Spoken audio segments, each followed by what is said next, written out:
Assalamualaikum warahmatullahi wabarakatuh. Halo, hari ini ketemu lagi dengan pelajaran PPKN. Nah, sebelum kita mulai belajar, silahkan kalian berdoa terlebih dahulu ya.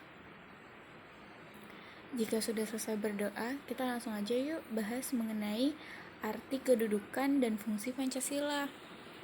Nah, sebelumnya kalian tahu gak sih kalau misalnya istilah Pancasila ini tuh sudah dikenal jauh sebelum masa kemerdekaan Indonesia.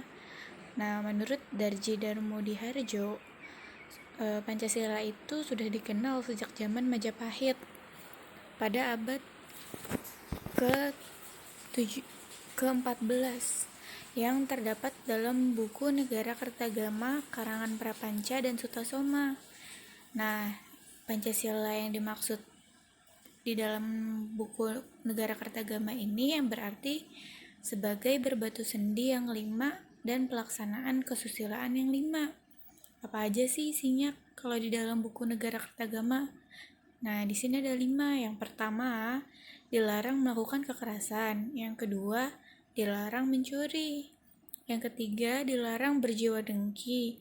Yang keempat, dilarang berbohong. Dan yang kelima, dilarang mabuk atau minum minuman keras. Nah, tapi istilah Pancasila dalam kehidupan kenegaraan pertama dikenalkan itu oleh Insinyur Soekarno dalam sidang BPUPKI tanggal 1 Juni 1945 yang kemudian tanggal 1 Juni itu ditetapkan sebagai hari lahirnya Pancasila. Kalau menurut Insinyur Soekarno, Pancasila adalah isi jiwa bangsa Indonesia yang diwarisi secara turun-temurun. Karena Indonesia sudah dijajah selama ratusan tahun, maka Pancasila itu bisa dianggap sebagai jiwa bangsa yang diwarisi secara turun-temurun.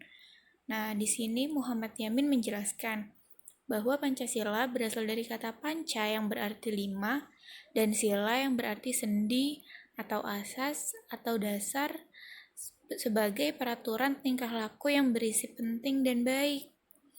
Pancasila ditetapkan sebagai dasar negara sejak tanggal 18 Agustus 1945. Nah, Pancasila itu kan dikenal sebagai dasar negara. Pancasila memiliki peran sebagai dasar untuk mengatur penyelenggaraan ketatanegaraan yang meliputi bidang ideologi, politik, ekonomi, sosial budaya, dan pertahanan dan keamanan.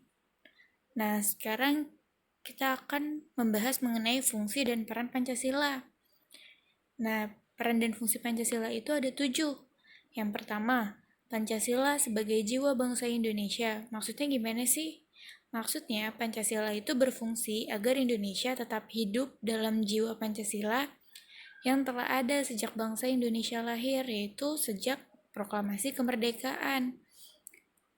Yang kedua, Pancasila sebagai kepribadian bangsa Indonesia. Pancasila sebagai pribadi bangsa memiliki fungsi sebagai hal yang memberikan corak khas bangsa Indonesia sekaligus pembeda dari negara lain. Nah, sebagai kepribadian bangsa artinya Pancasila itu merupakan ciri khas tersendiri bagi Indonesia karena nggak ada bangsa lain yang menganut sistem Pancasila di negaranya. Yang ketiga, Pancasila sebagai sumber dari segala sumber hukum. Maksudnya gimana sih? Nah, Pancasila sebagai sumber hukum ini berfungsi sebagai dasar atau landasan ataupun acuan yang mengatur segala hukum yang berlaku di Indonesia. Semua hukum harus tunduk dan bersumber dari Pancasila. Jadi maksudnya semua peraturan yang ditetapkan di Indonesia itu semua beracuan pada Pancasila. Entah Pancasila yang pertama, kedua, ketiga, keempat, maupun yang kelima. Nah, Pancasila yang keempat, Pancasila sebagai perjanjian luhur. Pancasila sebagian luhur telah berfungsi dan disepakati melalui sidang PPKI sebagai bentuk bukti janji terhadap rakyat. Kalian masih ingat gak PPKI itu apa? Iya betul, PPKI itu Panitia Persiapan Kemerdekaan Indonesia. Nah, Pancasila ini sebagai bukti dari janji mereka yang akan memproklamasikan Indonesia. Dan terbuktilah bahwa Indonesia telah merdeka sekarang. Nah, Di sini juga Pancasila sebagai bukti dari perjanjian luhur karena PPKI pernah menjanjikan kemerdekaan kepada rakyat Indonesia, maka Pancasila itu merupakan bukti janji terhadap rakyat Indonesia. Yang kelima, Pancasila sebagai cita-cita dan tujuan bangsa. Pancasila sebagai cita-cita bangsa memiliki fungsi untuk menciptakan masyarakat yang adil dan makmur. Nah, sebagai cita-cita dan tujuan bangsa, Pancasila ini mempunyai semua cita-cita dan tujuan kehidupan dalam berwarga negara, mulai dari agama, mulai dari sosial, mulai dari ekonomi, dan juga kesejahteraan masyarakat diatur di Pancasila sebagai cita-cita dan tujuan bangsa Indonesia. Yang keenam, Pancasila sebagai satu-satunya asas dalam kehidupan berbangsa dan bernegara.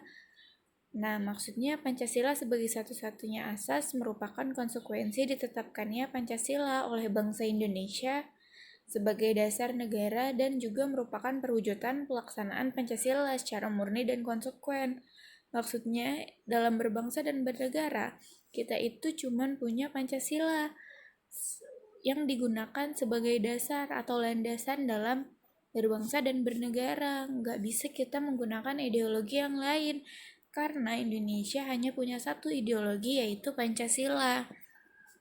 Nah, yang terakhir, Pancasila sebagai moral pembangunan. Pancasila dijadikan kerangka, acuan, tolok ukur, parameter arah, dan tujuan dari pembangunan.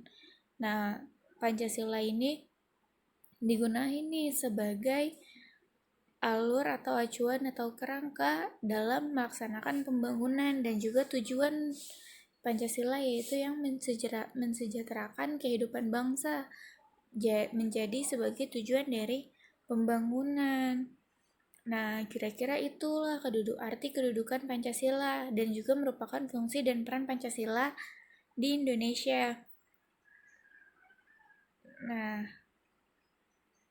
sekian materi hari ini, kurang lebihnya mohon maaf.